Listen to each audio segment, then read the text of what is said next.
together, and then we will do what we need to do this morning. Numbers 26 from verse 53 to 55. Numbers 26 verse 53. And so this is God speaking. God is the one speaking himself here. He was speaking to Moses. Unto this the land shall be divided for an inheritance according to the numbers of names. Can we give us simpler English, please? Give us simpler English. I just wanted to be a bit of very understanding so that every single person can follow closely. Numbers 26 verse 50. The land is to be divided among them as an inheritance based on the number of names. That is the Canaan land, the land of milk and honey that God gave the children of Israel. Increase the inheritance for a large tribe and decrease it for a small one. Each is to be given its inheritance according to those who were registered in it. Okay, let's go to Numbers 27 verse 1 to 9 now. Numbers 27 verse 1 to 9. Quickly, help us technical. God bless you.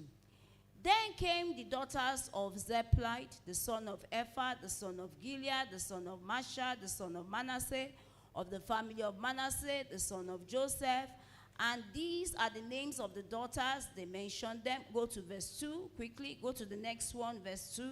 And they stood before Moses and before Eleazar the priest and before the princes and all the congregation by the door of the tabernacle of congregation, saying, go to verse 3. And they said, our father died in the wilderness, and he was not in the company of them that gathered themselves together against the Lord in the company of Korath, but he died in his own sin and had no sons. Go to verse 4. Why should the name of our father be done away from among his family, because he has no son? Give unto us therefore a possession, the brethren of our fathers. Go to verse 5. Verse 5, thank you, technical. And Moses brought their cause before the Lord. Verse 6, we are going to all the way to 9. And the Lord spoke unto Moses, saying, the daughters of Zebulun speak right. Thou shalt surely give them a possession of an inheritance among their father's brethren, and thou shalt cause the inheritance of their father to pass unto them. Verse 8. And thou shalt speak unto the children of Israel, saying, if a man die and have no son, then you shall cause his inheritance to pass unto his daughters. And then go to verse 9. And if he has no daughter, then you shall give his inheritance unto his brethren. Okay, before we take the last one, what have we just read? Normally, when you see the genealogy in the Bible, what you usually see, especially in the Old Testament, is that men are the ones that are recognized. Hardly do you find women being recognized, especially when they are talking about family genealogy. They talk about the son of this, the son of this, the son of this, the son of this. Hardly do you see a case where a woman is mentioned. It is usually by the men that they recognize families. Now, the children of Israel are just gotten out of Egypt, and they were about to get the land that God had promised them. In the name that is above every other name, everything that God has promised to you, in the mighty name of Jesus, it will be delivered to you as a testimony. In this season, in the mighty name of Jesus. So they usually, God had promised them, and now it has time has come for them to take the inheritance. They've had some battles, they have some land, and God is saying, share it. And God himself gave them the formula, nobody else. God said, the formula that you are going to use to share it is this. You are going to use the names that are recorded. And you know that the names that are recorded are the names of men. And God said, for the bigger tribe, you give a bigger inheritance. So if they have more men in the tribe, that means that they will have more land. But if they have less men in the tribe, that means that they will have a smaller land. So God told that to Moses. Moses said, fine, we'll do that. Then came some, I think 5 ladies called the daughter of Zebulun. And then they came and they said, Moses, it's like what you and God did. There's Ojoro there. Our own father died of his own sin. It's not part of the people that died when they said they were not going to fight. It was not part of the people that wandered for 40 years, that God said they must wander for 40 years before they take the promised land.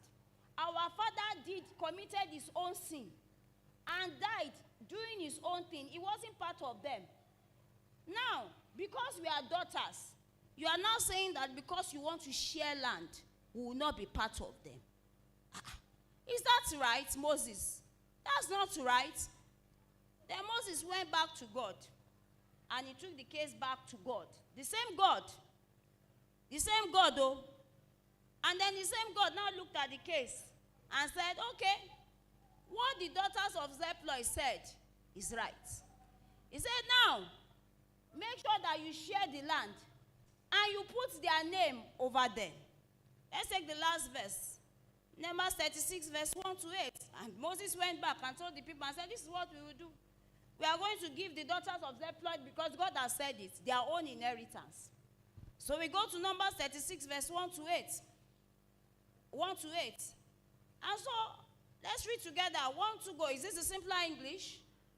Is this a simpler English technical? Put it in the simpler English. Let's read together at church. 1 to go with understanding. The family leaders from the clan of the descendants of Gilead, the son of Masha, son of Manasseh, one of the clans of the son of Joseph, approached and addressed Moses and the leaders who were over the Israelite family. Okay, they said, the Lord commanded my Lord to give the land as an inheritance by law to Israelites. My Lord was further commanded by the Lord to give our brothers Zebulun inheritance to his daughters. Can you see? Go there. If they marry any of the men from the other Israel tribe, their inheritance will be taken away from our father's inheritance and added to the tribe which they marry. Therefore, part of our allotted inheritance will be taken away. Wait, what they were saying here is that, you know, the land is shared according to the tribe. The bigger tribe has bigger land. Now, these girls have gone there and they've said, we want our piece of the land. And God has agreed to give to them.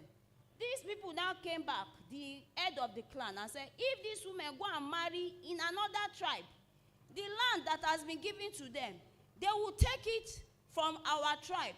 They will go and join it to another tribe. So at the end of the day, that